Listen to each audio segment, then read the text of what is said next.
Good afternoon, everyone. My name is Megan McManus. I use she, her pronouns, and I am the Farm to Institution Fellow with MSU Center for Regional Food Systems. And I'll be your host for today's short webinar. You're joining us today for the very first of our series about the 2020 to 21 10 cents evaluation report. In this series, we'll be covering key findings of the evaluation, including all the interesting and big takeaways from this important year. A few quick housekeeping notes. This is a really short webinar, max 20 minutes. So I'll be taking any questions that you have at the very end, but feel free to type them in the chat box as I go. And of course, please keep your mics off unless you have a question at the end. On the menu today, it's going to be a really quick introduction. We're going to be providing an overview of the 10 cents a meal program. Then we'll look at the purpose of the evaluation. We'll share some of our recent findings, and then we'll round out the webinar by demonstrating how to navigate the report. And then we'll finish by sharing the full webinar schedule so you have an idea of what to look forward to in this series. So the program is formally known as 10 cents a meal for Michigan's kids and farms. I'll just be calling it 10 cents for the series, and it is a competitive state-funded grant. So it's actually written into Michigan's legislature. And it provides schools, early care education centers, also known as ECEs, and other organizations that participate in USDA's child nutrition programs with match funding up to 10 cents per meal to purchase and serve Michigan-grown fruits, vegetables, and dry beans. The program is implemented by the Michigan Department of Education. They run the program, they accept the grantees, distribute the funds, they do all the other fun administrative aspects. Now, there are 3 other partners that help with different programmatic areas. This is just a short recap of what we do, but Groundwork Center for Resilient Communities is the outreach and communications partner. They also help with legislation advocacy. Then there's us with the Center for Regional Food Systems. We are the evaluation partner. We make this report every year, and we also help with assistance for local food sourcing among farms, food suppliers, and grantees. And then lastly, there is the Michigan Department of Ag and Rural Development, and they are the key partner for agriculture. They help producers get connected to the resources they need to sell to grantees. This program is a matching grant, so it helps to double the investment in Michigan-grown foods. So for example, if a grantee is awarded a $5,000 grant, they have to commit to spending at least $10,000 towards local food purchases. So this program is a great resource for grantees to get extra financial support for their farm to school work, like purchasing foods. So before I go into the purpose of the evaluation, I wanted to share the 2 goals that the legislation sets for the program. First, it is to improve the daily nutrition and eating habits for children through the school and childcare setting. And then second, it helps to invest in Michigan agriculture and the related food business economy. There are different short-term and long-term goals within each of those. So for children, we can immediately expect this program to help increase the number of Michigan-grown fruits, vegetables, and dried beans served in food programs so that children are eating more local foods. But long-term, we hope that children are becoming more acclimated to those foods. They're choosing to eat them so that they can become healthier. And then on the agriculture side, we immediately see more local purchases by grantees from our farms and food businesses. But we hope that long-term, this can drive the local food economy and help boost producer viability. You can learn more about all these different goals in our 10 cents framework, which I'll link at the end of this presentation. But our program evaluation basically allows us to follow and track and report on the progress of these goals. And it helps us better understand the impact that 10 cents has on our school children and our farms and food businesses. So we gather information to write this report from 3 different sources. First, we get purchasing data from the Michigan Department of Education. They collect all the invoices that are reported by grantees, which include information like the product, the costs, the farm of origin, the farm's county, and any other vendors that were involved in the transaction. Second, we at the center create and administer evaluation surveys for the grantees to complete throughout the year. And so for this year, there were 4 surveys that food program managers took. They ranged from 10 to 20 questions. Some had similar questions, some had different ones. And then lastly, we get information about the grantees from the Michigan Department of Education, specifically the school data website. And from here, we can get enrollment, demographic, and then free and reduced rate information about grantees. So as you can see, we get a ton of different information from different sources that lets us get a really good look at what's going on in the program. Now, I'm going to really quickly share some of our key findings from this 2020 to 21 school year. We'll dive deeper in future webinar series, and of course, we have the report. But this was one of the biggest years in the program for a couple of reasons. First, it was the program's first school year since the pandemic in March 2020. So as you can imagine, this changed greatly from when it was just a pilot before the pandemic to this full-blown state program after and during the pandemic. And the world of food service programs was impacted in a way we never thought. And so for this reason, we don't compare our findings from this year to previous years, just because it's such a different world with so many different problems and supply chain issues and other complexities.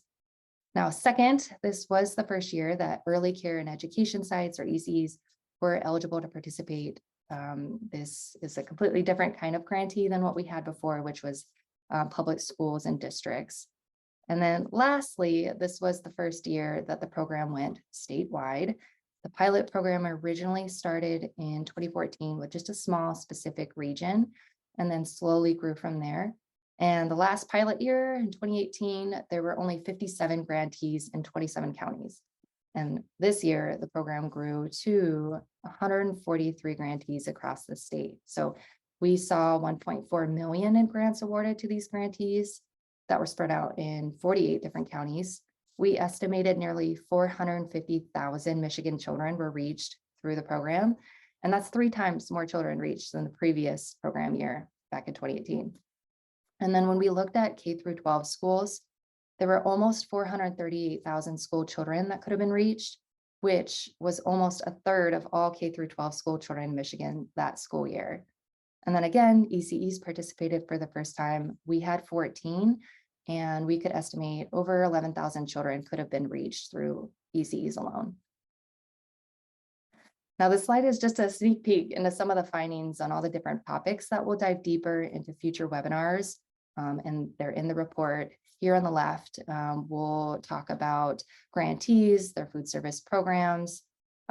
Here you can see the top motivators for this year was support for Michigan farms and food businesses. We also saw a top barrier of limited availability of local foods. On the right, we do explore purchase and use of Michigan grown foods by our grantees. Here we did find that over 70% of the grantees said that yes, 10 cents allowed them to try new foods they otherwise would not have been able to. And then in terms of spending, we saw 70% of all the funds were spent on fruits. We had 29% on vegetables and just 1% on dry beans, which to us shows potential growth for future years. And then at the bottom, you can see we'll be talking about the supply chain. We saw from those invoices that were reported that grantees used 150 different vendors. 100 of those were farms. And then we could tell that grantees reported an average of 5 farms as the sources of their products throughout the year. And that was regardless if they mainly used a distributor or if they purchased direct from a farm or went to a farmer's market. There was an average of 5 different farms that they could trace their products back to at some point during the year. Okay, so as you can imagine, this is a really big, huge beast of a report because of all the reasons that I shared about this really unique year. There are 2 options to navigate the evaluation. You can read it standalone as one big PDF file, or you can read it through individual summaries. So you could focus on what's the most interesting to you. And we have this organized into different categories. You can see here, we have an overview category. This has our executive summary. We have a summary about the introduction to the year. Then we move into who is engaged in 10 cents. So we have a few summaries in this one. We talk about the grantees, where they are in the state, the potential children reached. We talk about the food program managers, like their purchasing experience, some of the reasons that they purchase and serve Michigan grown foods. And then we do talk about the activities that were conducted through the program. Then we move down into what foods were served. And so we have quite a few summaries. I promise they're really short, but you can find a summary about what foods were purchased by grantees. We explore what could have been served on the menu during the year. We look at what foods were purchased and served for the first time by grantees as a result of the program. And then we even look at what grantees wanted to purchase, but they couldn't find or buy. Then we move into the supply chain. So there's two summaries in here. You can learn about the supply chain broadly, like all the different market channels that grantees used. And then we do have a summary that really hones in specifically on the farms. Then we move into the big picture and we ask, does 10 cents work? How is it reaching those goals that I talked about previously? There's quite a few summaries that are related to this one. We have the outcomes and impacts that grantees reported. We have summaries about the influence that 10 cents had on their relationships with food businesses and farms, their collaborations with other grantees and organizations. We have a summary about the food service staff response to serving local foods. And then we have summaries about the feedback and reported needs by grantees to help them support purchasing and serving Michigan grown foods. There are two summaries about public school grantees specifically. They were by far the largest type of grantee. And so we were able to really delve deep into this particular type of grantee and look at do certain factors influence how they participate in the program. We do have a summary about recommendations for future years, and then the appendix has a bunch of stuff like the technical notes, there's key definitions, there's other charts and stuff. Now I'm going to really quickly just walk through the website so you can get an idea of like how to navigate this page. So this is a link that will take you to the evaluation report. You can of course just click on download file and it will take you to the full big giant report. Luckily, the table of contents is clickable. So if you're interested in something particular, you can click it and it will take you there. What's a little simpler though, is we have designed it with our wonderful comms team to break it down into sections. So these are the sections that I just talked about in the previous slide. Maybe you're interested in just the foods aspect. You can click what foods were served and it will show you all the summaries that are related to this. So for example, if we're interested in what was purchased by grantees, it will take us to a really short, tiny summary. The first page of all the summaries in the report is the key takeaways. And so this shares all the bare essentials, the basic information that you need to know related to this topic. But if you have time or interest, you can scroll on and we have more information about the summary. We have more diagrams and charts and all that. Now I'll do a few more examples. Maybe you're interested in the supply chain. We'll click here, it'll take you to the two different summaries that we have about it. We'll click the farms one. So here's the key takeaways page on that page one. And then if you want to read on, we have more information. There's some tables and charts and more information. And then I'll do one more. Maybe we're interested in the big picture. We'll click the big picture. There's several summaries related to this one. Let's click future needs. Again, the first page is the key takeaways, tells you some of the top themes that were reported to this question, but there's a lot more information if you're interested. We have a table, there's quotes by grantees, a lot of information for you. So that's how you can navigate this report. Bring this screen back up. Now I'm going to conclude just with sharing the future webinars that are part of this series. The first one was today, just a quick introduction. Next week, we're going to talk about who is engaged in 10 cents. So I'll talk about the grantees, the food program managers, and the activities in the program. And then we'll be featuring a guest speaker, Melanie Wong from Groundwork Center for Resilient Communities, and she's going to talk more about ECEs. Then the week after that, we'll talk about what foods were served in 10 cents. You can learn about what was purchased and tried and wanted to try by grantees. And that will feature Colleen Matz, our Farm to Institution Director with the center at the end of that webinar. There is no webinar on February 22nd. So we'll resume back on March 1st and we'll talk about the supply chain. So we'll talk about all the different market channels used into the farm impact. And then that will feature Lori Yelton with Michigan Department of Ag and Rural Development at the end. And she's going to share some more resources for producers looking to sell to grantees.